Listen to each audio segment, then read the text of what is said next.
वो क्यों, इसके लिए हम आपको एक ऑडियो सुनवाते हैं। अफगानिस्तान में जो कुछ हो रहा है उस पर इंडिया का कोई स्टैंड फिलहाल नहीं है, लेकिन एक सीक्रेट मीटिंग का ऑडियो वायरल हुआ है। ये ऑडियो ही पूरी कहानी कहता है कि तालिबान के जाहिलपन को भी कैसे हिंदुस्तान में बैठकर कुछ लोग समर्थन कर रहे हैं। कौन सपोर्ट कर रहा है उसे समझने के लिए हम आपको वो ऑडियो सुनवाते हैं। ये ऑडियो आसिफ इकबाल तन्हा का है। आसिफ इकबाल तन्हा, ये नाम कौन है आपने सुना होगा, दिल्ली दंगे का आरोपी है। आसिफ अपनी आजादी के लिए वो करने की वकालत कर रहा है जो तालिबान अफगानिस्तान में कर रही है, यानी जो तस्वीरें देखकर आपका कलेजा मुंह को आ रहा है उसे आसिफ कहता है कि करना चाहिए। आजादी के लिए कैसे जद्दोजहद होती है वो सीखना चाहिए। आप पहले वो ऑडियो सुनिए एक बार। मैं अभी देख रहा था, एक खुशखबरी भी आप लोगों को देते चलो कि अशरफ गनी जो है वो रिजाइन कर दिए हैं। अल्लाह का शुक्र है। और तालिबान जो है वो धीरे धीरे इमारत इस्लामिया को कायम करने की तरफ जो है वो अल्हम्दुलिल्लाह जी गामजन है।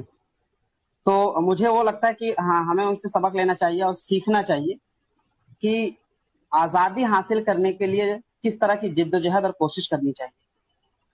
मैं अभी देख रहा था, एक खुशखबरी भी आप लोगों को देते चलो कि अशरफ गनी जो है वो रिजाइन कर दिए हैं। अल्लाह का शुक्र है। और तालिबान जो है वो धीरे धीरे इमारत इस्लामिया को कायम करने की तरफ जो है वो अल्हम्दुलिल्लाह जी गामजन है।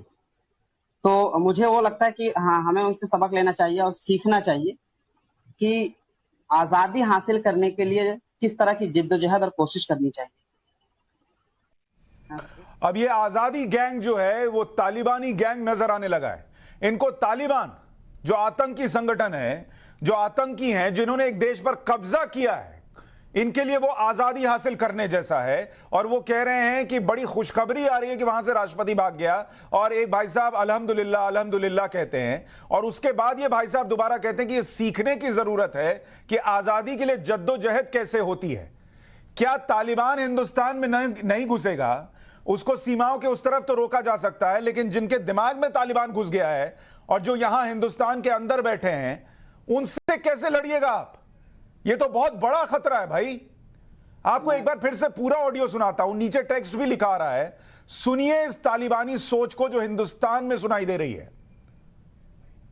मैं अभी देख रहा था, एक खुशखबरी भी आप लोगों को देते चलो कि अशरफ गनी जो है वो रिजाइन कर दिए हैं। अल्लाह का शुक्र है। और तालिबान जो है वो धीरे धीरे इमारत इस्लामिया को कायम करने की तरफ जो है वो अल्हम्दुलिल्लाह जी गामजन है।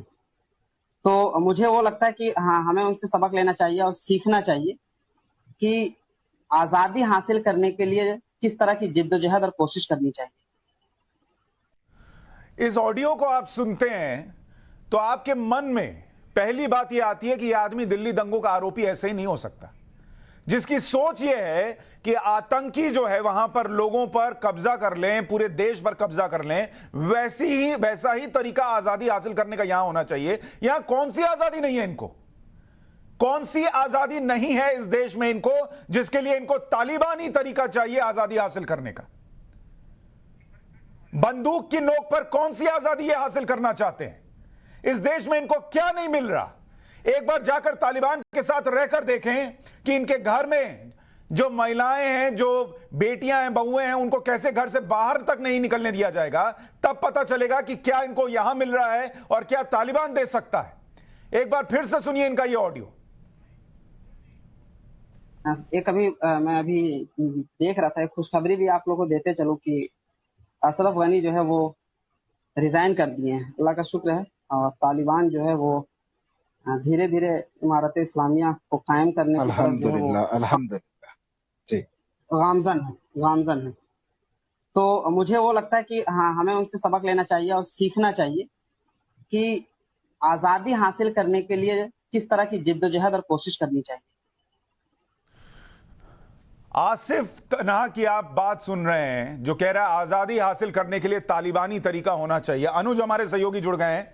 अनुज, कोई रिएक्शन इस पर मिल पाया आसिफ का? ये पूरी बातचीत किस सिलसिले में हो रही थी और क्या देश में मुसलमान आजाद है ये टॉपिक देखकर और उस पर ये चर्चा चले और कहा जाए कि तालिबानी तरीका जो है वो बेहतर हो सकता है? ये तो बड़ा खतरनाक है भाई।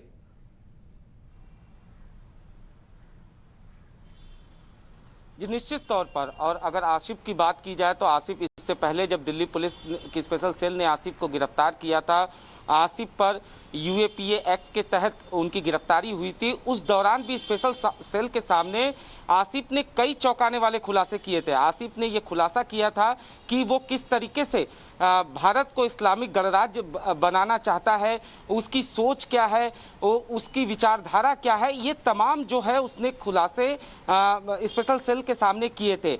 ऐसे में अब जो उसका ये ऑडियो वायरल हो रहा है, ये अपने आप में सवाल उठाता है और ये बताता है कि क्या सोच है ये तालिबानी सोच, जिसमें साफ तौर पे वो कह रहा है, जिसमें वो बता रहा है कि अशरफ गनी ने इस्तीफा दे दिया है, तालिबान जो है वो अफगानिस्तान पर अब कब्जा कर रहा है और इसकी सराहना की जा रही है।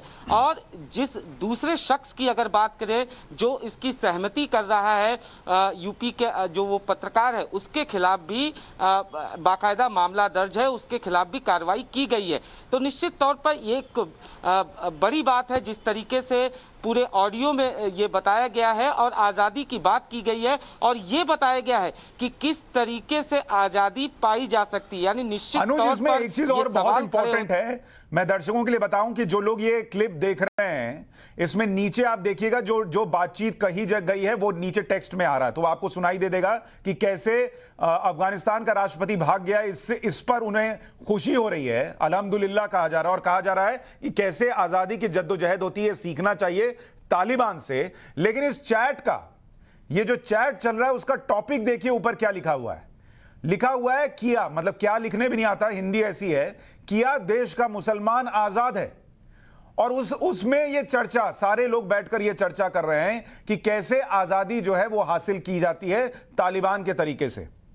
अनुज, क्या इस पर कोई मामला नहीं बनता कि आप एक तो ठीक है आप ये चर्चा कर लीजिए कि मुसलमान आजाद है या नहीं है, लेकिन जब आप तालिबान, उसकी सोच, उसके एक्शन को समर्थन करें और एक तरीके से ये भड़काने की कोशिश है, तो ये तो खतरनाक हो जाता है फिर।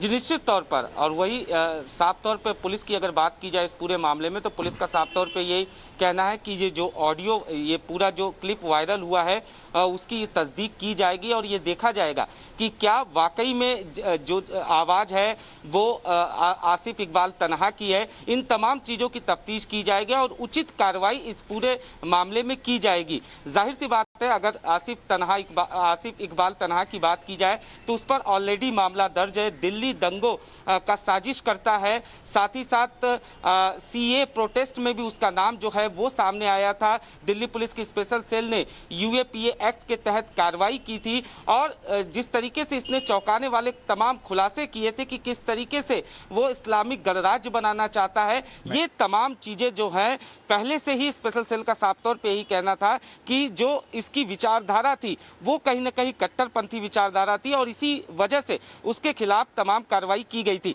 लेकिन अब जिस तरीके से ये पूरा ऑडियो जो है वायरल हुआ है, इसके खिलाफ पुलिस का साफ तौर पे यही कहना है कि इस बाबत मामले की जांच की जाएगी और जो भी एक्शन इस पर बनता होगा वो कार्रवाई की जाएगी। जी ठीक है, मैं आपके पास दोबारा लौटूंगा अनुज। उससे पहले जो दर्शक हमारे साथ इस वक्त जुड़ रहे हैं उनको ये ऑडियो फिर से सुनाना चाहता हूं। आप तालिबान की तस्वीरें देखकर, जो वो कर रहा है उसकी तस्वीरें देखकर, अफगानिस्तान में जो हो रहा है उसको देखकर परेशान हो रहे होंगे और यहां हिंदुस्तान में कुछ लोग बैठकर ये कह रहे हैं कि तालिबान से सीखना चाहिए हमें कि आजादी कैसे मिलती है और वो उसका समर्थन कर रहे हैं जो वो कर रहा है। एक बार ऑडियो सुनिए, फिर मेहमानों के पास जाऊंगा। एक मैं अभी देख रहा था, एक खुशखबरी भी आप लोगों को देते चलो कि अशरफ गनी जो है वो रिजाइन कर दिए हैं, अल्लाह का शुक्र है। और तालिबान जो है वो धीरे धीरे इमारत इस्लामिया को कायम करने की तरफ जो है वो अल्हम्दुलिल्लाह जी गामजन है। तो मुझे वो लगता है कि हाँ, हमें उनसे सबक लेना चाहिए और सीखना चाहिए कि आजादी हासिल करने के लिए किस तरह की जिद्दोजहद और कोशिश करनी चाहिए।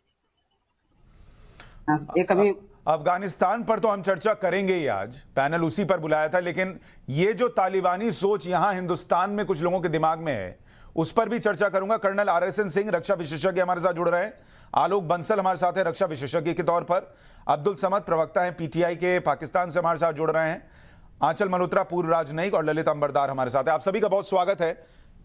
कर्नल RSN सिंह साहब, पहला सवाल तो इस ऑडियो पर मुझे चाहिए कि हम ये सोच रहे हैं कि हमारी सीमा सील है, तालिबान तो उस तरफ है, देखते हैं अभी क्या होता है नहीं होता है। यहां तो कुछ लोग उसी तालिबानी सोच के साथ यहां आजादी की बात भी करने लग गए। जो आइडियोलॉजी की जो आंधी होती है वो तो आप सील नहीं कर सकते ना। और ये आंधी थमी कब है था हिंदुस्तान में? क्या पार्टीशन के बाद ये आंधी थम गई थी क्या? क्या कैलिफेट मूवमेंट के बाद ये आंधी थम गई थी क्या? अगर कैलिफेट मूवमेंट के बाद आंधी थम जाती तो इस देश का बंटवारा नहीं होता, पाकिस्तान नहीं बनता। अगर ये आंधी थम गई होती तो कश्मीर में ये सब नहीं हो रहा होता। तो ये कोई बहुत और एक बहुत बड़ा तबका है यार। मुझे ये कोई बात शिक्षा देने की कोई कोशिश ना करे। इसमें बहुत थोड़े लोग हैं, मैं ऐसा नहीं मानता हूँ। बहुत बड़ी यहाँ पे कॉन्स्टिट्यूंसी है भारत के अंदर में, जो कि तालिबान की विचारधारा रखती है। पूरे हिंदुस्तान, पूरे दुनिया पे ये दारुल इस्लाम बनाना चाहते हैं, इसमें कोई शक की बात नहीं है। और जो बाई नेचर जो ये नोमेनक्लेचर है इस्लामिक एमिरेट, ये इंटरनेशनल, जिस तरह से कम्युनिज्म इंटरनेशनल उसका चरित्र है, उसी तरह से इसका ये है पूरी दुनिया में वर्चस्व। और इनको क्या हो गया है कि अब आप इनके हीरो बदलते रहते हैं। कभी अलकायदा का ये टी शर्ट पहन लेते हैं, लगता है अब पूरी दुनिया पे कब्जा हो जाएगा। उसके पहले सदाम हुसैन के उस पहनते थे, अब पूरी दुनिया पे कब्जा हो जाएगा। उसके पहले अयतुल्ला खुमैनी का टी शर्ट पहनते थे, अब दुनिया पे कब्जा हो जाएगा। और जिस जमाने में टी शर्ट नहीं थे उस समय और भी कोई वो आपको अहमद शाह बरेलवी और आप ये कह रहे हैं ये तालिबानी सोच रखने वाले नए नहीं हैं, और ऐसे बहुत सारे हैं। एक ऑडियो जो है वो बहुत कम है। ललित अंबरदार जी, क्या आपको ये ऑडियो सुनकर कोई आश्चर्य हुआ? और जो टॉपिक है, क्या देश का मुसलमान आजाद है, जिसमें ये बात निकल कर आई, क्या दिक्कत है यहां पर, क्या नहीं है यहां पर देश के में मुसलमानों के लिए? ललित अंबरदार का फोन कट गया है। आलोक बंसल साहब, आपसे यही सवाल। आया था, इसलिए बताऊंगा कि अफगानिस्तान में जो हो रहा है उससे इस तरीके की घटनाएं और ज्यादा हो सकती हैं। मेरा हमेशा से ये मानना है कि तालिबान के अफगानिस्तान में आधिपत्य के बाद और एक इस्लामिक अमीरात के स्थापना के बाद आप इस तरीके की कई घटनाएं देखेंगे कि जो हमारे देश में कई लोग जो हैं आतंकवादी संगठनों से जुड़ने के लिए आगे आएंगे, इनका समर्थन करेंगे।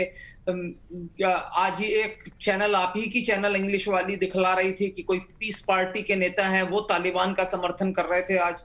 तो इस तरीके की घटनाएं आपको देखने को मिलेगा, और ये सबसे बड़ा खतरा है जो तालिबान के अफगानिस्तान पर आधिपत्य है। बढ़ेगा और बिल्कुल और बढ़ेगा। इस तरीके की घटनाएं आपको और देखने को मिलेंगी। हो सकता है जम्मू कश्मीर के अंदर भी और अन्य भारत के क्षेत्रों में आपको इस तरीके की घटनाएं देख सकते हैं। जैसे पिछली बार मोसुल पर इस्लामिक स्टेट का कब्जा हुआ था, उसके बाद भी आपने देखा था कि भारत से कई लोग जो है इस्लामिक स्टेट को ज्वाइन करने के लिए जा रहे थे। और उसी तरीके की स्थिति जो है, मुझे लगता है कि शायद अब आप देखेंगे कि लोग अल-कायदा को ज्वाइन करने जा रहे हैं, क्योंकि यहां हमें समझना चाहिए कि अल-कायदा और तालिबान एक दूसरे से जुड़े हुए हैं। अल-कायदा जो वैश्विक जिहाद की बात करता है वो इस्लामिक तमीरात से करने की बात करता है, और उसके जो नेता होंगे वो अमीरुल मोमिनीन यानी कि तालिबान के नेता मुल्ला हिबतुल्ला अखुंदजादा होंगे। तो ये बात है। और इसलिए इस स्थापना के बाद इस तरीके की कई घटनाएं आपको दिख सकती हैं, जहां पे कि जो लोग इस विचारधारा के साथ अपनी सहमति रखते हैं वो खुले आलोक बंसल जी, आप बड़ी बात कह रहे हैं, और ये बड़ी चिंता की बात है कि तालिबान वहां अफगानिस्तान में जो कर रहा है उसका इंपैक्ट हम सिर्फ सीमाओं के लिहाज से ना सोचें कि भारत की सीमाएं सील हैं, कश्मीर अगर हमने सुरक्षित रखा और आसपास के हिस्से सुरक्षित रखे तो तालिबान उस तरफ है, हमारे लिए खतरा नहीं है। खतरा शायद पाकिस्तान के लिए ज्यादा है, लेकिन यहां जो अंदर बैठे हैं उनसे बड़ा खतरा है। आलोक जी कह रहे हैं कि यहां पर ये तालिबानी सोच, तालिबान को समर्थन करने वाली सोच अभी और बढ़ेगी। हम इस पर और चर्चा आगे बढ़ाएं, उससे पहले अमित के पास चलते हैं। अमित हमारे सहयोगी जुड़ गए हैं। अमित, ये जो ऑडियो बाहर आया है, क्या इस पर कोई रिएक्शन है सरकार में? क्या दिल्ली पुलिस इसको गंभीरता से ले रही है? क्या चल रहा है इसको लेकर? देखिए, निश्चित तौर पर गंभीरता से लिया जा रहा है, लेकिन सबसे बड़ी बात की जैसा कि सुशांत आपने कहा कि अभी सिंपैथाइजर भी बढ़ेंगे और निश्चित तौर पर आईएसआईएस का उसने देखा किस तरह से लोग जब यहाँ पर संख्या बढ़ रही थी, अब धीरे धीरे करके यहाँ पर जिस तरह से लोग तालिबान की बात कर रहे हैं, उनके समर्थन की बात कर रहे हैं, अपने आप में बड़ा चौंकाने वाला है कि जिसकी निंदा, जिसके इस काम को लेकर हर कोई निंदा कर रहा है, वहां पर भारत में बैठे लोग अभी से, जबकि भारत के मुसलमानों को सबसे सेफ माना जाता है। भारत के मुसलमानों को कहा जाता है कि जितनी आजादी भारत के मुसलमानों को है, उतनी आजादी शायद मुझे लगता है देश में कहीं भी मुसलमानों को नहीं होगी। इसके बावजूद यहाँ पर बैठे कुछ लोग ऐसे हैं जो कि इस तरह की बात कर रहे हैं, तालिबान को समर्थन करने की बात कर रहे हैं, उनके बात को आगे बढ़ाने की बात कर रहे हैं। मुझे लगता है इससे अफसोस वाली बात नहीं होगी। और गवर्नमेंट में भी इस तरह के जो लोग हैं वो उनकी नजर में है, सोशल मीडिया से लेकर तमाम जगहों पर नजर है। इस तरह की आशंकाएं है। होम मिनिस्ट्री, इंटेलिजेंस एजेंसीज को भी इस बात की आशंका है कि आने वाले वक्त में बहुत से लोग, इस तरह के लोग मिलेंगे जो शायद समर्थन करते दिखेंगे। तो मुझे लगता है कि आने वाले टाइम पे बहुत ही जल्द इस तरह की चीज दिखेगी कि सरकार ऐसे लोगों के खिलाफ कार्रवाई करेगी। सरकार भी इस पर नजर रख रही है। मल्होत्रा साहब, आपके हिसाब से कितना गंभीर है ये जो तालिबान वहां कर रहा है और जो सोच यहां दिख रही है? गंभीर, देखिए अपने आप में ये बहुत ही गंभीर बात है कि जिस तरीके से तालिबान ने जोर जबरदस्ती से अफगानिस्तान पे कब्जा किया है और जिस तरह की वो अल्ट्रा कंजर्वेटिव फंडामेंटलिस्ट सोच रखता है, और ये सारी दुनिया जानती है कि उसका शरिया लॉ को इम्प्लीमेंट करना या उसका ह्यूमन राइट्स को लेके खास। सर, मैं आपको थोड़ा सा माफी के साथ रोक रहा हूं। बीजेपी नेता आरपी सिंह साहब हमारे साथ फोन लाइन पर जुड़ गए हैं। सिंह साहब, ये जो ऑडियो वायरल हो रहा है इस वक्त, जिसमें दिल्ली दंगे का जो आरोपी है आसिफ इकबाल तन्हा, उसकी आवाज सुनाई देती है और यह सुनाई देता है कि तालिबान से सीखने की जरूरत है कि कैसे आजादी ली जाती है। कितना गंभीर देखते हैं आप इसे? देखिए, दो पक्ष हैं। एक तो दिल्ली पुलिस को तुरंत उस ऑडियो की जांच करवाकर जो भी वो आसिफ है उसके खिलाफ सख्त से सख्त, अगर उसमें उसका ऑडियो है तो उसके खिलाफ सख्त से सख्त कार्रवाई होनी चाहिए। दूसरी बात, ये एक नए हीरोइज्म का मतलब आप बंदूक उठा लेंगे, आप लोगों को कत्ल कर देंगे, इसमें एक नया प्रकार का एक लोगों को आनंद आता है, जिसे कहते हैं ऐसे लोगों को। तो वो ये उस प्रकार के लोग हैं जो बंदूक उठाने में, लोगों को कत्ल करने में अलग प्रकार का एक आनंद का भाव रखते हैं। तो ये इस सोच को भी हमको चिंता करनी पड़ेगी। और इस प्रकार की सोच, हालांकि भारत में बहुत कम केसेस हुए हैं जहां पर सीरिया में लोग ज्वाइन करने चले गए थे आईएसआई को, पर अदरवाइज मूलतः भारत में जो मुसलमान है वो इस बात को समझता है, परंतु कुछ शरारती तत्व हैं और कुछ इस प्रकार का बताया ना, एक अलग प्लेजर एंजॉय करते हैं इस बात को लेकर कि हमने बंदूक उठा ली या हमने बंदूक के दम पे कुछ कर लिया। तो उसमें, और पढ़े लिखे लोग उसमें इन्वॉल्व होते हैं। अफसोस है कि बहुत ज्यादा पढ़े लिखे लोग उसमें इन्वॉल्व होते हैं, जो इंजीनियर्स हैं, जो डॉक्टर्स हैं, वो उसमें इन्वॉल्व होते हैं। सर, बहुत शुक्रिया इस पर बात करने के लिए, अपना पक्ष रखने के लिए। मल्होत्रा साहब, अपनी बात पूरी कीजिए। मैंने जैसे कहा कि जिस तरीके से तालिबान ने जोर जबरदस्ती से अफगानिस्तान में कब्जा किया, ये अपने आप में एक बहुत गंभीर विषय है। हम सब जानते हैं तालिबान एक बहुत ही अल्ट्रा कंजर्वेटिव फंडामेंटलिस्ट ऑर्गेनाइजेशन है। उसकी सोच इतनी पिछड़ी हुई है, मध्यकालीन की सोच है, और ह्यूमन राइट्स, खासतौर से औरतों और बच्चों के ह्यूमन राइट्स को लेके वो काफी बदनाम है। अब देखिए, अगर ये सोच दुनिया के दूसरे हिस्सों में फैलेगी तो ये अपने आप में जो अफगानिस्तान में हो रहा है उससे भी बड़ा एक संकट हो जाता है, क्योंकि इससे लोग अगर इंस्पायर होना शुरू हो जाएंगे तो आप खुद ही अंदाजा लगा लीजिए कि ये किसी भी, और सर वो तो इंस्पायर हो रहे हैं, शुरू क्या हो जाएंगे सर, वो तो हो रहे हैं। नहीं, वो देखिए, चलो 2 मिनट के लिए मान भी लीजिए कि ये ऑलरेडी नोन है, अगर ये वही इंसान है जो ऑलरेडी दिल्ली पुलिस का केस बना हुआ है, लेकिन अगर ये मल्टीप्लायर इफेक्ट दिखाएगा, अगर ये लोग मल्टीप्लाई होने लग जाएंगे तो आने वाले वक्त में ये फिर आपको लगता है होंगे मल्टीप्लाई? यार बिल्कुल हो सकते हैं, और इन्हें डील करने के लिए अनफॉर्चुनेटली इनकी सोच बदलने का कोई तरीका नहीं है। हमें इन्हें रिफॉर्म नहीं करना है, हमें बिल्कुल एविडेंस बेस्ड लीगल एक्शन लेना तैयार करना है, और इसके लिए हमारी इंटेलिजेंस एजेंसीज को बहुत ज्यादा स्ट्रांग होना पड़ेगा। उनका नेटवर्क, 3 लोग इस पैनल में ये कह रहे हैं कि तालिबान वाली सोच का समर्थन करने वाले इस देश में जो बैठे हैं वो अब और मल्टीप्लाई होंगे, ये सोच और आगे बढ़ेगी। तो जो हम ये सोच रहे थे कि तालिबान जो कर रहा है अफगानिस्तान में कर रहा है, और आप टीवी के सामने बैठकर देखकर बस ये सोच ले रहे थे कि टीवी ऑफ किया और समस्या ऑफ हो गई, वो ऑफ नहीं हो रही है, वो ऑन हो रही है। मैं एक बार ललित अंबरदार आपके पास आऊं उससे पहले हमारे दर्शकों के लिए एक बार फिर से वो ऑडियो सुनवा रहा हूं, एक बार वो ऑडियो फिर से चलाइए जो लोग दर्शक हमारे साथ अभी जुड़े हैं कि इस देश में तालिबानी सोच को कैसे समर्थन किया जा रहा है। एक मैं अभी देख रहा था, एक खुशखबरी भी आप लोगों को देते चलो कि अशरफ गनी जो है वो रिजाइन कर दिए हैं। अल्लाह का शुक्र है। और तालिबान जो है वो धीरे धीरे इमारत इस्लामिया को कायम करने की तरफ जो है वो अल्हम्दुलिल्लाह जी गामजन है। तो मुझे वो लगता है कि हाँ, हमें उनसे सबक लेना चाहिए और सीखना चाहिए कि आजादी हासिल करने के लिए किस तरह की जिद्दोजहद और कोशिश करनी चाहिए। तालिबान से सीख लेने की सीख दे रहे हैं कुछ लोग इस देश में। ललित अंबरदार साहब। सुशांत जी, मुझे हैरानगी नहीं हो रही है जो आप सुन रहे हैं। हिंदुस्तान इस्लामवादी विस्तारवाद का सबसे बड़ा शिकार है। Islamism is expansionist in nature, characteristically. 4 साल पहले जो गजवाए हिंद की जंग शुरू हुई थी उसका नतीजा हुआ था 1947 में, जब हिंदुस्तान में पैदा हुए पाकिस्तानियों ने अपनी माज़े वतन के साथ गद्दारी की, जिन्ना की 2 नेशन थ्योरी का समर्थन किया, इस्लाम के नाम पे पाकिस्तान बनाया, कत्लेआम हुआ। दुनिया में पहली बार एक मुल्क धर्म के नाम पे बनाया गया था, वो हिंदुस्तान से कटवा के गया था। वो कौन लोग थे?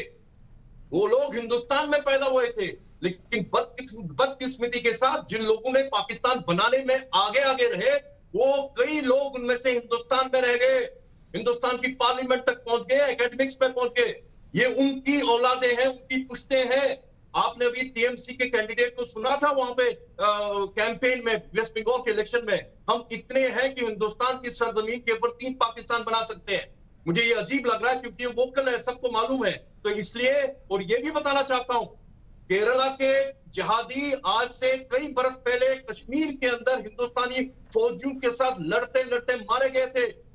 केरला के, मुझे हैरानगी नहीं है कि हिंदुस्तान का जो सबसे बड़ा, लेकिन ललित जी, मुझे तो आपत्ति इस बात पर भी है कि आप देखिए जो कंटेंट है उस पर तो लोग चर्चा कर ही रहे हैं। टॉपिक देखिए, क्या इस देश का मुसलमान आजाद है? क्या किस बेड़ी में बांधा गया उसको? Sir, this is about radicalisation. ये जो अफीम जिन्ना ने पिलाई थी, उससे पहले सर सैयद ने शुरुआत की थी इसकी, ये अफीम अभी तक पिलाई जा रही है। कश्मीर आपका नतीजा है। ये बताना चाहता हूं आपको, जब तालिबान ने 90 के दशक में काबुल के ऊपर कब्जा किया था, तो जानते हैं पाकिस्तान की मस्जिदों से नारा क्या चला था? हम जश्न काबुल मना चुके, चलो अब कश्मीर चले, कश्मीर चले। और अगर इन्हीं तालिबान के समर्थन में दिल्ली में आवाज उठ रही है, आप समझते हैं कि ये हमने पिछले 70 साल से कितने सांपों को दूध पिला के रखा हुआ है? ये अंदर के सांप है, अंदर के सांप है। और मुझे पूरा विश्वास है कि हमारी सिक्योरिटी एजेंसी इसका ध्यान रखी। और ये मत भूलिए कि तालिबान आईईडीज में स्पेशलाइज करते हैं, आईईडीज में स्पेशलाइज करते हैं। मैं आने वाले दिनों में, मुझे मालूम है, पाकिस्तान के स्टूडेंट्स हैं ये तालिबान, ये शलवार कमीज पहन के जीएचक्यू के पाले हुए सोल्जर्स हैं। और आने वाले दिनों में हिंदुस्तान के लिए मुसीबतें बढ़ेंगी। मुझे पूरा विश्वास है कि हमारे सिक्योरिटी फोर्सेस इनको बॉर्डर के ऊपर तो चेक करेंगे, लेकिन अंदर जो हमारे यहाँ सांप पल रहे हैं उनका हमें ध्यान रखना पड़ेगा। बिल्कुल वो सबसे बड़ी समस्या है। अब्दुल समद प्रवक्ता हैं पीटीआई के, पाकिस्तान से हमारे साथ हैं। अब्दुल समद साहब, इमरान खान साहब ने आज तारीफ की।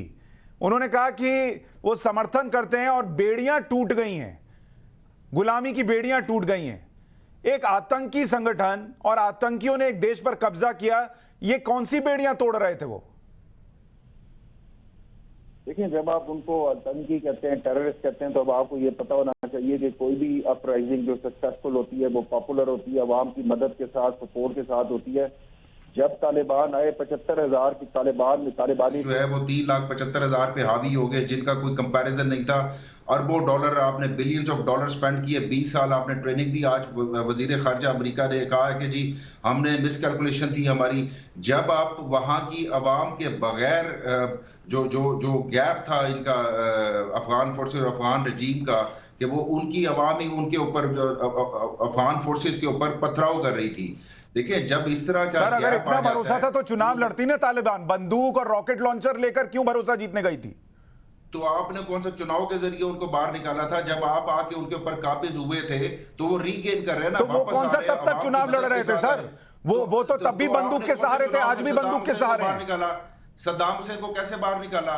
वो तो चुनाव लड़ता था, हुस्नी मुबारक भी चुनाव लड़ता था। मैं तो तालिबान की बात कर रहा हूं, सद्दाम हुसैन की बात नहीं कर रहा सर। तालिबान बंदूक और रॉकेट लॉन्चर से अलग तो कभी रहा नहीं। देखिए, अगर नहीं रहा तो 75,000 तालिबान निकट्टू 3,75,000 की जो फौज थी अफगानिस्तान की, जो मुकाबला नहीं कर सकी, कैपेबिलिटी उनकी। ठीक है, ललित अंबरदार आप रिएक्ट करना चाह रहे हैं। ललित अंबरदार,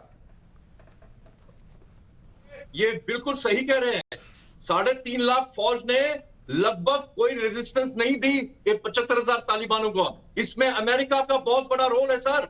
आपको याद रखना पड़ेगा, जो बाइडेन का जब इलेक्शन लड़ रहे थे तो उनका जो एजेंडा था वो फॉर मुस्लिम अमेरिकन, जिसके ऊपर सबसे ऊपर फलस्तीन था, दूसरा उसका कश्मीर था। मुझे लग रहा है कि उनकी अंडरस्टैंडिंग ये भी थी कि अफगानिस्तान को प्लेटर में तालिबान को दिया जाएगा, क्योंकि उनको पाकिस्तान से एक सेफ एग्जिट की जरूरत थी। ये जो हवाई जहाज उठ के जा रहे हैं, इनको कहां से पैसेज मिल रही है? ये पाकिस्तान के साथ अरेंजमेंट है, बिट्रेयल है जो बाइडेन का अफगानिस्तान के अवाम के साथ। ये मत भूलिए और सुनिए, जो पाकिस्तान के रिप्रेजेंटेटिव है, आपकी जंग खत्म नहीं हुई सर।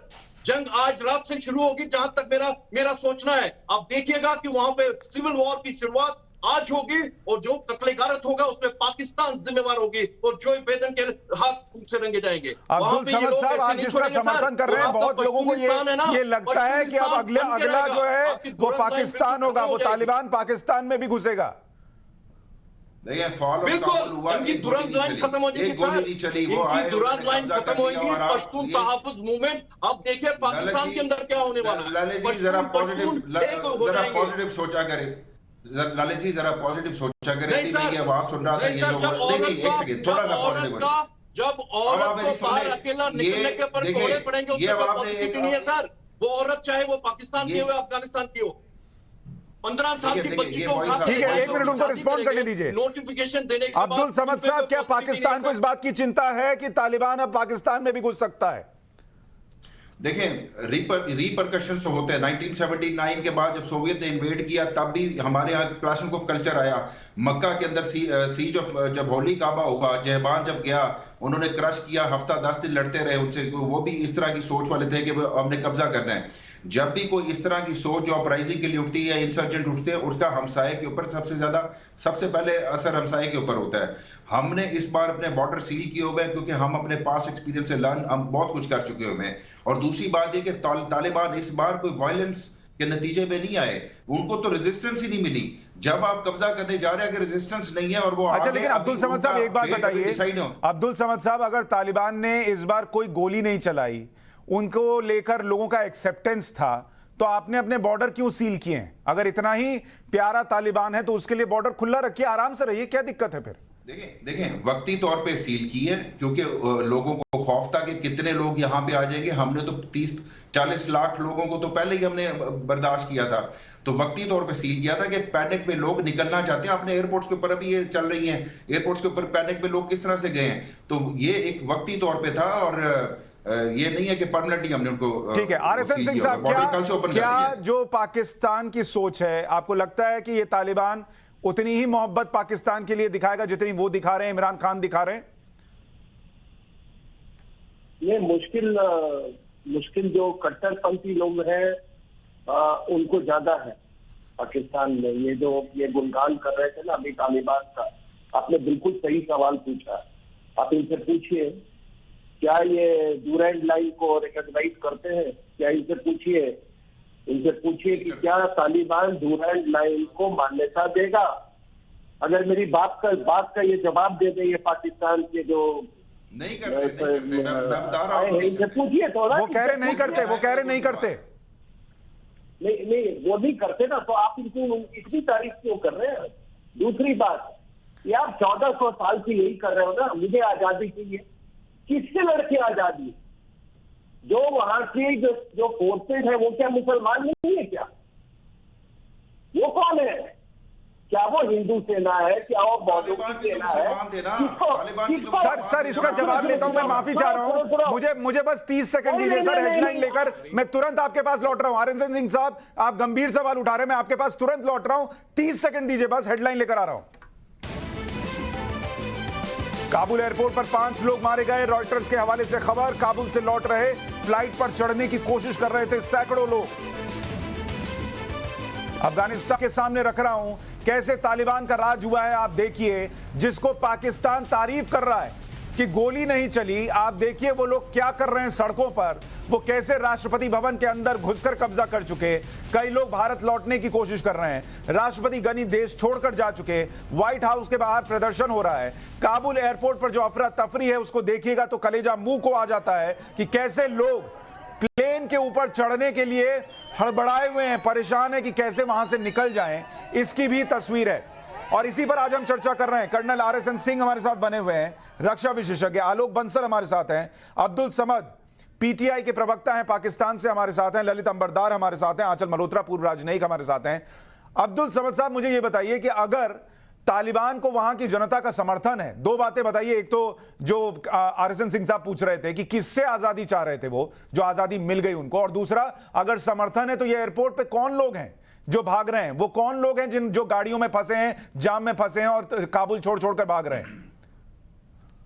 देखिए, तालिबान की हुकूमत थी, ये अमेरिका आया 2001 में, उसको रजीम को चेंज किया, फोर्सफुली वायलेंसली चेंज किया, कारपेट बॉम्बिंग हुई, उसकी कोई आप कंडेम नहीं कर रहे उसको कि लाखों तालिबान मारे गए। सर हम तो कह रहे हैं, सर हम तो कह रहे हैं अमेरिका ने पूरी दुनिया को बर्बाद किया है। अमेरिका ने पूरी दुनिया को बर्बाद किया है। आपका मुल्क उनसे पैसे लेता है सर, आप पैसे नहीं लेते तो ज्यादा आप मजम्मत करते उनकी। तालिबान ने आजादी नहीं ली, एक कठपुतली गवर्नमेंट, एक वेस्टर्न इंटरेस्ट बेस्ड गवर्नमेंट को उठा के बाहर फेंक दिया। यही कुछ किया, रजीम चेंज हुआ, जैसे कर्नल गद्दाफी चेंज हुआ, जैसे सद्दाम हुसैन चेंज हुआ। सर आप उस अमेरिका से दोस्ती क्यों रखते थे, क्यों पैसा लेते हैं सर उससे अमेरिका से? तो आप तालिबान को क्यों एंगेज कर रहे हैं? और सर मैं आपको ये बात भी बता दूं सर, आप ये कह सकते हैं, अगर आपने रिकॉग्नाइज कर लिया तालिबान को कल, तो फिर क्या करेंगे आप? जो आज हम इतना एग्रेसिव हो रहे हैं या इतना गुस्सा कर रहे हैं तालिबान के ऊपर, जब कल को जो है ना सब ने रिकॉग्नाइज कर लिया, तो फिर क्या करेंगे? उसकी फेट क्या होगी? सर अगर बताइए, अगर पूरी दुनिया, आपके प्रधानमंत्री कहेंगे कि बहुत अच्छा कर रहा है तालिबान, चाइना सपोर्ट करने लगेगा, दुनिया एक्सेप्ट करेगी, तो भारत एक्सेप्ट नहीं करेगा तो चल जाएगा? तो करेंगे ना, तो करेंगे, जाहिर बात है, क्योंकि रियलिटी ये हकीकत है। ठीक है, RSN सिंह साहब रिस्पॉन्ड करना चाह रहे हैं। सिंह साहब, पहली बात कि मैं बिल्कुल साफ शब्दों में ये कह रहा हूं कि अगर तालिबान सरकार को भारत की सरकार मान्यता देती है तो इनकी सबसे बड़ा इसकी भर्त्सना मैं RSN सिंह करूंगा, और कभी भी याद रखना, मैं इनको कभी भी माफ नहीं करूंगा। ये मेरा अपना, मैं बाकी लोगों के बात नहीं जानता हूं, लेकिन एज एन और एज अ ट्रू इंडियन मेरा जो सोच है वो बिल्कुल साफ है। हम इन दरिंदों को, औरत विरोधी, हिंदू विरोधी, धर्म विरोधी इन ताकतों को हम कभी भी हम नहीं चाहेंगे कि इन कुत्तों को कोई मान्यता दे हमारे यहाँ। मल्होत्रा साहब, आपके हिसाब से क्या भारत का स्टैंड यही होना चाहिए कि मान्यता नहीं देंगे तालिबान को, चाहे कुछ भी हो?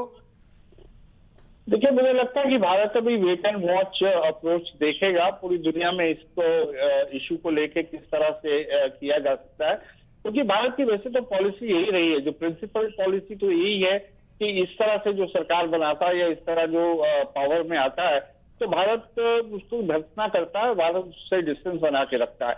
लेकिन साथ ही साथ अगर आप इतिहास पर नजर मारें तो ऐसे भी किस्से हुए हैं जब मिलिट्री कू हुए हैं जिस कंट्रीज में, अल्टीमेटली अगर उन्हें UN ने रिकॉग्निशन दे दी तो फिर भारत ने हिचकिचाया नहीं। भारत अभी म्यांमार के आर्मी जनरल्स के साथ भी बातचीत कर रहा है, उन्हें भी इंगेज कर रहा है, क्योंकि एक आइडियोलॉजी होती है, एक ग्राउंड रियलिटी होती है। अगर हमारे देश की सुरक्षा जो है इस बात से थ्रेटन होती है कि तालिबान को हम आइसोलेट करें, और हमारा इंटरेस्ट इसमें नहीं रहता क्योंकि चाइना का वहाँ बहुत तेजी से जो है विस्तार होगा, उसकी जो प्रेजेंस होगी, पाकिस्तान चाइना कॉम्बो को हम बाहर बैठ के काउंटर नहीं कर सकते अगर हमें वहाँ एक्सेस नहीं होगी, चैनल ऑफ कम्युनिकेशन होगा। तो ये जो मैं कह रहा हूँ ये ग्राउंड रियलिटीज है, आइडियोलॉजी अपनी जगह है। आप कह रहे हैं अभी वेट एंड वॉच करना चाहिए, और जो सिंह साहब कह रहे हैं उससे आपका थोड़ा विजन अलग है। अगर UN रिकॉग्नाइज कर देता है, यूनाइटेड नेशंस रिकॉग्नाइज कर देता है तो ठीक है सर, एक बड़ी खबर आ रही है वो बताऊं, उसके बाद ललित अंबरदार और अब्दुल समद और RSN सिंह साहब आपके पास आ रहा हूं। काबुल पहुंच गया भारत का C-17 ग्लोब मास्टर। अफगानिस्तान में जो भारतीय फंसे हुए हैं उन्हें लाने के लिए ये ग्लोब मास्टर भेजा गया है। लगातार सरकार वहां से लोगों को लेकर बाहर लेकर आ रही है, हिंदुस्तान वापस ला रही है। कल भी लोग आए थे, लेकिन वहां पर जो एयर स्पेस है उसको बंद किया गया था। लेकिन अब खबर मिल रही है कि काबुल पहुंच चुका है भारत का C-17 ग्लोब मास्टर, और जो अफगानिस्तान में भारतीय हैं, हालांकि अभी बहुत बड़ी संख्या में भारतीय वहां नहीं है, लेकिन जो भी हैं उनको भारत सरकार वापस लाने के लिए अपने ग्लोब मास्टर को वहां पर भेजा गया है। जी ललित अंबरदार साहब। जी, मैं दो चीजें बताना चाहता हूं। एक, जब अमेरिका ने तालिबान के ऊपर हमला किया था, सबसे पहला कोलैबोरेटर था जनरल मुशर्रफ पाकिस्तान का। जब उन्होंने धमकी दी either you are with us और यू आर अगेंस्ट अस, तो पाकिस्तान ने फैसिलिटेट किया अफगानिस्तान की बर्बादी, तालिबान की बर्बादी। इन्होंने उसको लेट डाउन किया अपने स्टूडेंट को, जिन्होंने बेनजीर भुट्टो और ब्रिगेडियर बाबर ने अपने आप तैयार किया था, उन्हीं को बिट्रे किया। तो Pakistan is not only genocidal country, is a country of betrayers. दूसरी बात, अभी जो हमारे इंटरेस्ट है, बाय द वे, जो स्पेस जो क्लोज है, एयर स्पेस वहां की सिर्फ मिलिट्री प्लेन्स के लिए ओपन है, इवैक्यूएशन के लिए, सिविलियन एयरक्राफ्ट के लिए बिल्कुल क्लोज है। मिलिट्री प्लेन जा सकते हैं इवैक्यूएशन करने के लिए। तीसरी बात यह है कि हमारे हिंदुस्तानी इंटरेस्ट है, सिख और हिंदू थोड़े से बचे हुए हैं अभी तक। पिछले साल वहां पे जो काबुल के गुरुद्वारे पे, जो सिखों के गुरुद्वारे पे हमला हुआ था, 32 सिख लोग मारे गए थे सर उसके अंदर। और उसके अंदर मुनव्वस, by the way, connecting with it, उसमें 3 हिंदुस्तानी मूल के जिहादी थे। दो केरला के थे, एक कश्मीरी जिहादी था, जिन्होंने काबुल के अंदर गुरुद्वारे के ऊपर 35 सिखों का कत्लेआम किया। ये बताना चाहता हूं कि ये जंग, अगर पाकिस्तान सोचता है कि उनके हिसाब से ये जंग खत्म हो गई क्योंकि उनके वहां पे तो जो तटपुंजी है, उनके स्टूडेंट्स कब्जा कर चुके हैं, नहीं। वहां पे हजारा है, शिया लोग हैं वहां पे, अब ताजिक लोग निकलेंगे वहां पे, आपको उज्बेक लोग निकलेंगे। वो अलायंस बन रहा है सर। जो लोग आप कह रहे हैं ये पाकिस्तान को ही बर्बाद करेंगे अब ये? बिल्कुल सर, इनकी दुरान लाइन खत्म होगी, इनकी दुरान लाइन खत्म होगी। ये इसीलिए इनकी कोशिश है कि कश्मीर के ऊपर ये फोकस करने की कोशिश कर रहे हैं। तालिबान, ये अब्दुल समद साहब, आपके लिए समस्याएं बड़ी हैं। आप भले इनको कहें कि इन्होंने बड़ी शांति से कर दिया, लेकिन तालिबान अब पाकिस्तान को बर्बाद करेगा। देखिए, पहली बात तो ललित भाई ने जो कहा कि हमने मुशर्रफ ने क्यों डिसीजन लिया था, क्योंकि यूनाइटेड नेशन ने चैप्टर 7 के साथ के तहत अमेरिका को लिस्टिमेट वो मैंडेट दे दिया था, और नेटो को कि जी आप जाके उसको वो करें सेल्फ डिफेंस के तौर पे, ठीक है जी, आपका जो अग्रेशन है वो जायज, आप अटैक करें। जाहिर बात है, जब यूनाइटेड नेशन की तरफ से ये उनको मैंडेट मिल गया था, तो हमें तो उनके साथ, वर्ल्ड कम्युनिटी के साथ खड़ा होना था। और दूसरी बात ये कर रहे हैं कि Durand Line, Taliban Durand Line के मामले में सबसे ज्यादा लीनियंट है। अभी भी सुहेल शाहीन से जब उनसे सवाल किया गया, तो उन्होंने कहा कि जी ये एक बहुत बड़ा पुराना मसला चला आ रहा है, उसको हम बाद में देखेंगे। उसके मामले में सबसे ज्यादा लीनियंट हो ही रहे हैं। तो उसमें वो हमारा तालिबान के साथ वो इशू नहीं है कि वो ड्यूरेंट लाइन के ऊपर हमारा जो है ना वो टेरिटोरियल कोई कन्फ्लिक्ट हो या बॉर्डर का कॉन्फ्लिक्ट हो, उस तरह का कोई इशू नहीं है। वो चलता रहेगा इशू इसी तरीके से। ठीक है, मल्होत्रा साहब, आप कुछ जोड़ना चाह रहे हैं? एक मिनट, नेटो में आप दुहाई दे रहे हैं सर। जब आपने बैल्कन्स में, आपने युगोस्लाविया में पिशावर से जहादियों को मिलिट्री जहाजों में भर के युगोस्लाविया भेज दिया हर्जोगोविना की मदद के लिए, वहां पे आपको कौन सा यूएनओ का वहां पे परमिशन था? आपने भी अजरबैजान के साथ में जाके तुर्कियों के साथ वहां पे लड़ाई की, अजरबैजानों के साथ, वहां पे आपके साथ यूएनओ कौन थे? आप ये समझ लीजिए, आप जो है ना, तो जो अपॉर्चुनिस्ट मुल्क है आपका, जब मौका मिलता है, जब अपने आप पे आती है, तो आपने उस वक्त बोल दिया कि हम आपके साथ हैं, क्योंकि यूएनओ का था। और बाय द वे, यूएनओ का चार्टर बाद में आया था, अमेरिका ने हमला पहले किया, यूएनओ का चार्टर बाद में लागू हुआ था। ठीक है, मल्होत्रा साहब। हाँ, मैं आपने पाकिस्तान और तालिबान की जो बात उठाई थी, मैं सिर्फ ये पॉइंट हाईलाइट करना चाह रहा था कि तालिबान का एक सेगमेंट, एक सेक्शन जो है तहरीके तालिबान पाकिस्तान, वो ऑलरेडी पाकिस्तान के लिए सरदर्दी बन चुका है। और जैसा हम जानते हैं कि इंटरनेशनल रिलेशंस में ये जो अलायंसेस है बदलते रहते हैं, कल को अगर तहरीके तालिबान पाकिस्तान को मेन स्ट्रीम तालिबान अफगानिस्तान से भी सपोर्ट मिलती है, तो ये सब मिलकर पाकिस्तान के लिए भी सिरदर्दी बन सकते हैं। क्योंकि तालिबान अगर एक बार इस्टेब्लिश हो जाएगा, तो मुझे लगता है कि काफी प्राउड लोग हैं, वो कभी नहीं चाहेंगे कि दुनिया की नजरों में वो पाकिस्तान की कठपुतली बन के दिखाई दे, तो वो असर्ट करेंगे। उन्होंने ऑलरेडी जैसे ड्यूरेंट लाइन के बारे में अपने विचार व्यक्त कर दिए हैं, तो आने वाले वक्त में अफगानिस्तान पाकिस्तान वालों को इस बात की चिंता होनी चाहिए कि ये जो तालिबान है वो उनके लिए अब्दुल समद साहब, क्या आप लोग इस बात पर रिलाई कर रहे हैं कि जैसे जब अमेरिका की जरूरत पड़ी तो आपने उनसे अरबों डॉलर ले लिए और फिर वो जो भी इराक में अफगानिस्तान में करते रहे उस पर चुप बैठ गए, कोई दिक्कत नहीं थी आपको? या अब जैसे चीन जो है उससे दोस्ती हो गई, उससे पैसा लेना है तो उइगर मुसलमानों के साथ वो कुछ करे, आपको फर्क नहीं पड़ता, वैसी ही कोई डील आप तालिबान से भी कर लेंगे, इसके भरोसे हैं क्या? नहीं, अमेरिका ने हमें पैसे दिए, अमेरिका ने हमारी इकोनॉमी का बेड़ा गर्क किया, यहाँ पे दहशतगर्दी 70,000 बंदे मर गए हमारे। क्या दिया अमेरिका ने हमें? क्या $1.5 बिलियन पर एनम? क्या ये बात करते हैं कि जी अमेरिका ने हमें पैसे, कितने पैसे दे देगा अमेरिका? हमारी इकोनॉमी का ज्यादा नुकसान हुआ। फिर हाँ, तो फिर आप लेते क्यों थे सर? मैं आज तक नहीं समझ पाया। लिया भी और फिर रोते भी हैं कि क्यों मैं हमको बर्बाद कर दिया। देखिए, हमने, जाहिर बात है हमारी एक कॉस्ट थी, हम उनको अगर लॉजिस्टिक्स दे रहे हैं, यहाँ पे हम सफर कर रहे हैं तो हम पैसे नहीं लेंगे। हमने तो सोवियत यूनियन की वॉर में भी लिए पैसे। तो सर जिस पर आप इल्जाम लगा रहे हैं कि उसने बर्बाद कर दिया, आप खुद कबूल कर रहे हैं कि आपने पैसे लेकर उसको लॉजिस्टिक्स दी। डेफिनेटली दी। जब वर्ल्ड कम्युनिटी तो फिर आपका मुंह कैसे रहा सर उनको क्रिटिसाइज करने का? आर्टिकल आप मल्होत्रा साहब से पूछें चैप्टर 7 का कि आप बाउंड हो जाते हैं, आप लीगली बाउंड हो जाते हैं उसकी यूनाइटेड नेशन की बात मानने के लिए। अगर हम ना करते तो हम क्या अब रेजिस्ट कर सकते थे? हम आज मैं आपसे बात करने के काबिल बैठा होता यहाँ पे। आज अफगानिस्तान में हम अमेरिका से जंग लड़े होते और हमारा भी हाल होता। FATF के ग्रे लिस्ट में हो, ब्लैक लिस्ट में आने वाले हो, कौन से दुनिया के कानून ब्लैक लिस्ट में फॉलो फर्क नहीं पड़ता ललित साहब, आज ही डाले ब्लैक लिस्ट में, कोई फर्क नहीं पड़ता हमें। इसकी दवाई मत दीजिए, आप कोई परवाह नहीं है। आप दुनिया भर के इस्लाम के जो ठेकेदार बने हैं ना सर, ये आपको बहुत महंगा पड़ेगा, ये आपको महंगा पड़ेगा। आरएसएन सिंह साहब, ये जो होने वाला है, महंगा पड़ रहा है, ये होने वाला है ललित साहब, अभी तो आपको महंगा पड़ रहा है। आरएसएन सिंह साहब, ये जो अब्दुल समद कह रहे हैं कि हमको कोई फर्क नहीं पड़ता, ये बिल्कुल तालिबान आ जाए, वो माने ना माने लाइन को, या फिर वो ब्लैक लिस्ट में डाल दो, क्या पाकिस्तान वाकई इतने कंफर्ट जोन में है? ये अभी इनके चाइना पाकिस्तान कॉरिडोर पे हमला हुआ था, एक चाइनीज के बहुत सारे पर्सनल मारे गए थे बम धमाके में जब वो अपना काम करने वक्त ले जा रहे थे। ये तो बढ़ेगा, ये तो बढ़ेगा, क्योंकि देखो जिहादी तो जिहादी है। अगर आप सोचते हैं कि जिहादियों को प्रेम हो गया है चाइनीज से, तो अभी ये कह रहे थे ना अमेरिका ने बेड़ा गर्क कर दिया, उसके बाद सऊदी अरेबिया ने बेड़ा गर्क कर दिया, अब कुछ दिन में, कुछ सालों के बाद बोलेंगे कि तुर्की ने हमारा बेड़ा गर्क कर दिया है। एक्चुअली में जो ब्रांड ऑफ इस्लाम आप फॉलो कर रहे हैं उसने आपका बेड़ा गर्क कर दिया। अब्दुल समद साहब, कुछ दिन बाद आप ये तो नहीं कहेंगे तालिबान ने हमारा बेड़ा गर्क कर दिया?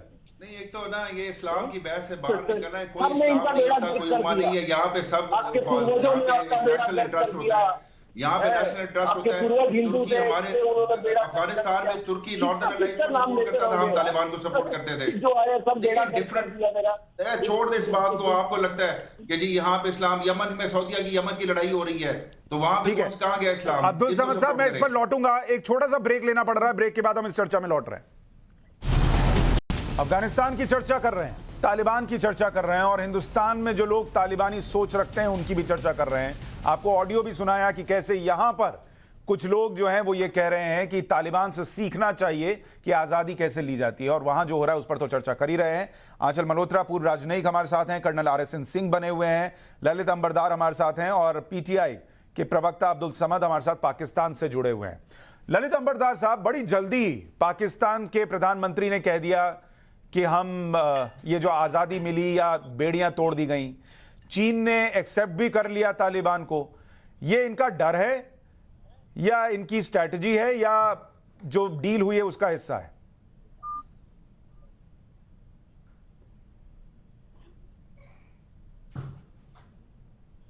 I'm not able to hear, boss.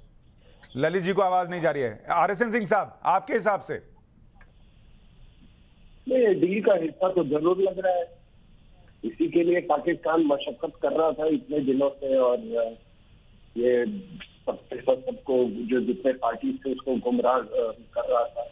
और ये किसको भी मालूम है साहब कि तालिबान का तो कल नियंत्रण था, कई लोग कम से कम 34 प्रोविंसेस में से 14, 15, 16 में तो उसका जरूर रहता था, तो ये कोई बड़ी बात। लेकिन जब ये कंसोलिडेशन फेज पे जाएंगे, मेरा अपना मानना है, देखिए जब आप ऑन स्लॉट पे होते हैं तो आपने कब्जा कर लिया, बिल्डिंग गवर्नर हाउस पे कब्जा कर लिया, सिविल वॉर अब शुरू होता है। सिविल वॉर की शुरुआत अब होगी।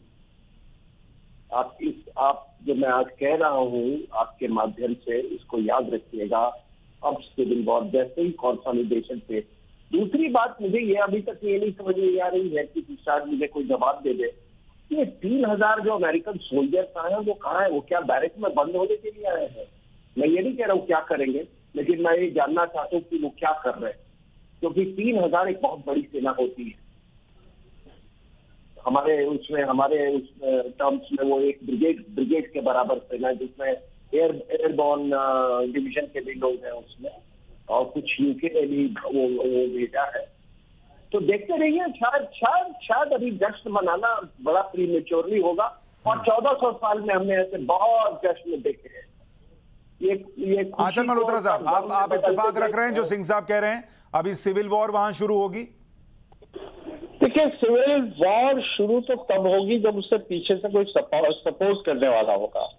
आप पिछले 3-4-6 महीने से हम देख रहे हैं कि पूरी दुनिया इस बात को लेके आंख बंद करके बैठी है। उन्हें कोई परवाह नहीं तालिबान किस तरह अग्रेसिवली आगे बढ़ रहा है, उससे पाकिस्तान, चाइना सपोर्ट कर रहा है। सो कॉल्ड यूनाइटेड नेशंस की जो सिक्योरिटी काउंसिल के उसके जो ग्लोबल प्लेयर्स हैं, तो वही तो लोग हैं, कोई सुपर ह्यूमन बॉडी तो है नहीं। वहां रशिया, चाइना और ये फ्रांस और ये सब जो लोग बैठे हैं, उनकी आपस में कोई सहमति नहीं है इस बात को लेके। तो सिविल वॉर करेगा कौन? सपोर्ट कौन देगा उसको? कहां से सपोर्ट आएगी? तो सिविल वॉर तो मुझे लगता नहीं आने वाले दिनों में कोई उसके अंदेशे नजर नहीं आ रहे हैं मुझे। देखना ये होगा कि तालिबान 2.0 क्या अपने आप को रिफॉर्म करेगा, क्या अपनी इंटरनेशनल एक्सेप्टेबिलिटी के लिए कुछ अच्छे काम करेगा, क्या वो इतना रिगरसली फंडामेंटलिस्ट और अल्ट्रा कंजर्वेटिव जो उसकी अप्रोच है उसको वो नहीं करेगा। तो ये सब चीजें देखने, यानी अभी बहुत सारी ऐसी चीजें हैं सर जिनको लेकर कोई भी पुख्ता तौर पर कुछ प्रिडिक्ट नहीं कर सकता, कुछ नहीं कह सकता। और उसकी एक बड़ी वजह यह है कि तालिबान की जो सोच है ना, आप उसको पढ़ ही नहीं सकते, और इसीलिए अगर उस सोच को नहीं पढ़ सकते तो वो किस दिशा में जाएंगे। अभी तो बहुत मीठा मीठा बोल रहे हैं कि किसी को डरने की जरूरत नहीं, कोई घबराने की जरूरत नहीं, गोली नहीं चलाई, लेकिन ये कब मीठा मीठा बोलते बोलते जहर उगलने लगे ये किसी को पता नहीं चलता। भारत की नजर इस पर बनी हुई है, साथ ही भारत में जो तालिबानी सोच पनप रही है उस पर भी हमारी नजर बनी हुई है। एक छोटा सा ब्रेक ले रहे हैं, ब्रेक के उस पार अंकित लेकर आ रहे हैं लोकतंत्र, जिसमें अफगानिस्तान का एक बड़ा ही अलग पहलू लेकर वो आ रहे हैं। बने रहिए हमारे साथ।